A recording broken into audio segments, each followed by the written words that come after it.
This is Stir-Fry Squadron 50, and there are some good things about this comic. The cover for starters, the cover is brilliant. This is Jerry Ordinary, it is his art, really good cover. This issue is a Christmas on Infinite Earths crossover. So this is Harbinger from that story, and we have got a bunch of other characters all around her. I'm not gonna go through and name them all, though up there, that is a Spectre, my favourite DC character. And the reason that I am not naming them all is because my first problem with this comic is there are far too many characters. There's too much going on, while at the same time, not really happening. We open up with a Justice Society of Superheroes, and this is Stephen Ortman. And I like this splash page. I like that it is going for the less expected angle. It's showing him from behind. I think that is interesting, at least. Also, I effing hate the mask that Stephen Ortman wears in this comic. So this is good because you cannot see it. Here we go, and this one here, this mask, I hate it. The one that looks like it has got a proper bird's mouth, I hate it. Also, let's go, is this panel here. We have got what should be a shot that establishes the team, who is there and what they look like. And well, they're all facing away from us, and not even all the characters are in this panel. I've said before, Stir-Fry Squadron is a weird book. It was blatantly sold to people as being a Justice Society of Superheroes book. And, well, they were in it, they're here, but they weren't quite the Stir-Fry Squadron. The Stir-Fry Squadron, the book's real focus, were a bunch of other characters. So this book always had two teams that were full of interesting characters who were regularly competing for page time. And then there was another team as well who featured quite a lot, called the Freedom Fighties. We're having a meeting here though of the Justice Society of Superheroes. And normally I'm really into admin scenes with superhero teams, but this one is pretty weak. It's more interested with wartime history rather than the characters. And while all them are teaching us, the reader, about all the exciting stuff that happened on this day in World War II, some evil Nazis, comic gators no doubt, break into their headquarters and take away all their oxygen. Which seems the most appropriate time to say that this story is written by Roger Thomas. It is based on, well, this first chapter is based on an old Golden Age story. It's a modern retelling of it. It comes from Stir-Fry Comics 13 from 1941, I think. Roger Thomas, he has got loads of obsessions, and almost every single one is in this issue. He loves World War II, he loves World War II history, he loves dwelling on Nazis' interest in science, he loves Golden Age comics, he loves Golden Age characters, and having the Spectre pass out from lack of oxygen is ridiculous. And Roger Thomas acknowledges that it is ridiculous. And he still has it happen because it happened in the Golden Age comic that this is based on.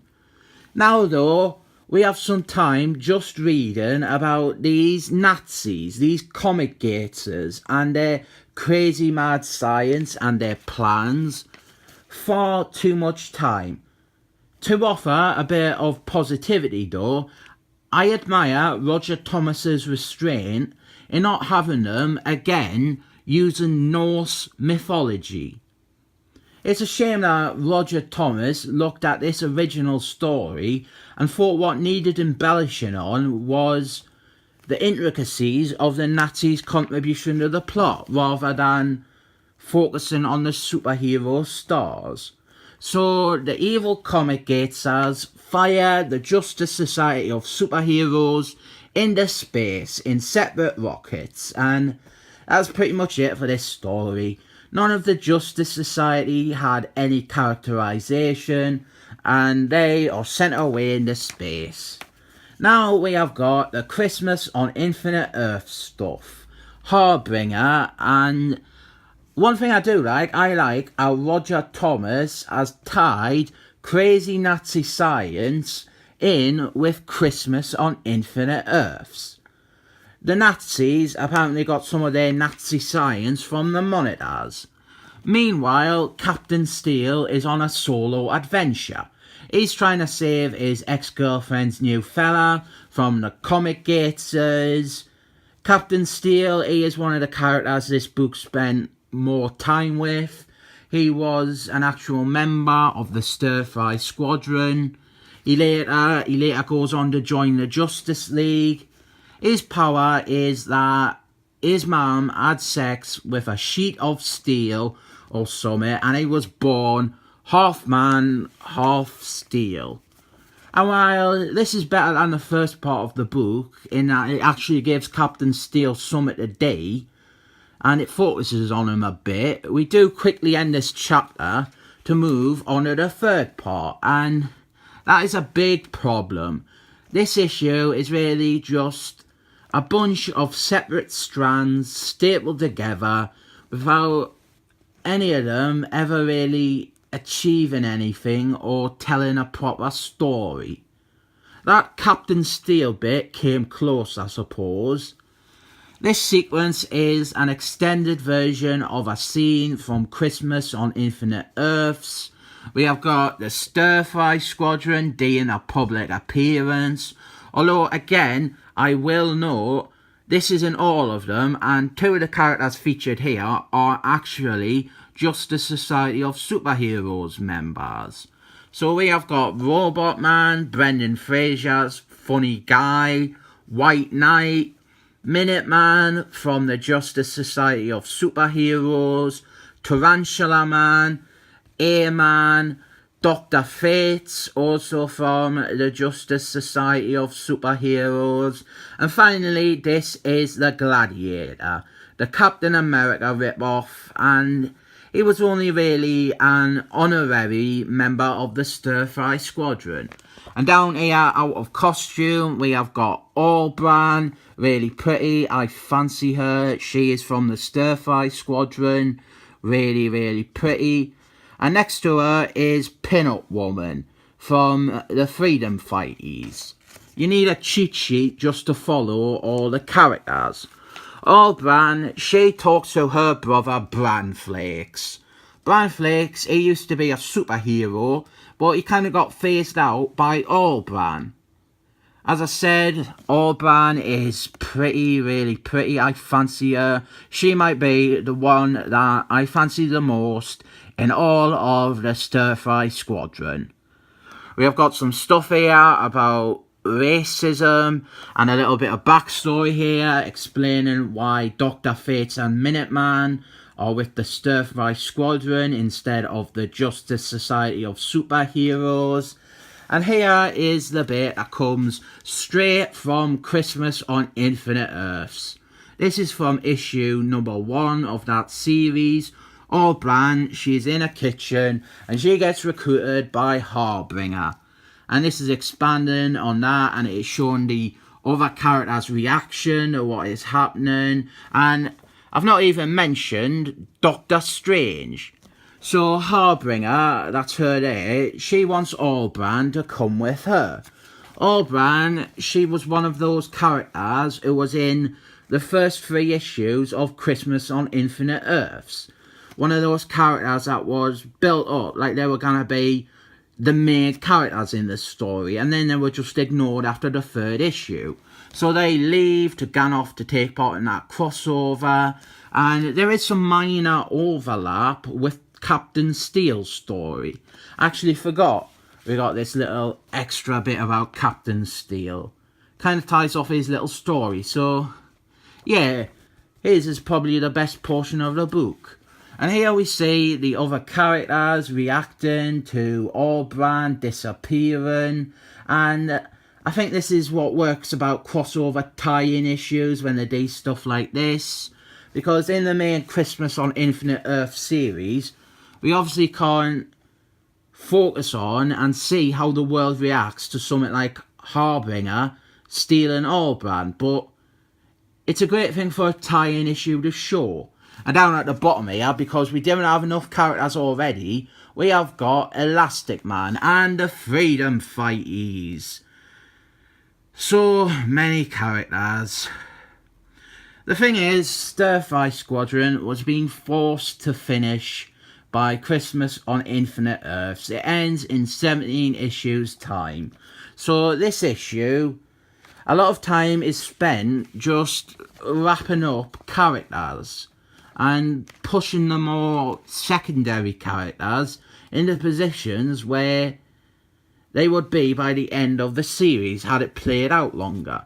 Like, the Freedom Fighties have to be together, so here they all are. They're being sent off to wherever they need to be. We had the same thing with Captain Steel. He has a story away from the rest because he needs to be sent off to accommodate his later appearances. And here we have got yet some more characters and another plot line. In all fairness, these two characters are actual main characters of the book. Fastman and Liberty Beale, they have just gotten married. That's why they weren't with the Stir-Fry Squadron in that previous one. And Hawk and Girl, she went to the wedding. And Green Lanterns, John Scott, the original Green Lanterns from the Justice Society of Superheroes, he missed the wedding, but he's there too. And then they see Harbinger and Allbrand flying off into space. And they try to follow them, but end up being teleported away elsewhere. And then the rest of the Stir-Fry Squadron and the Justice Society of Superheroes see them getting teleported away, but didn't manage to actually do anything about it. There's just far too many characters to keep track of, and so little that is actually happening. We end having accomplished writing a bunch of characters out of the book and then setting up various individual groupings for scenarios to take place in the next few issues. And then as a bonus, we have got the cover to the only issue of the series that I didn't have, Way to Rub It In, DC. This was a bonus preview that was at the back of Justice League issue 193.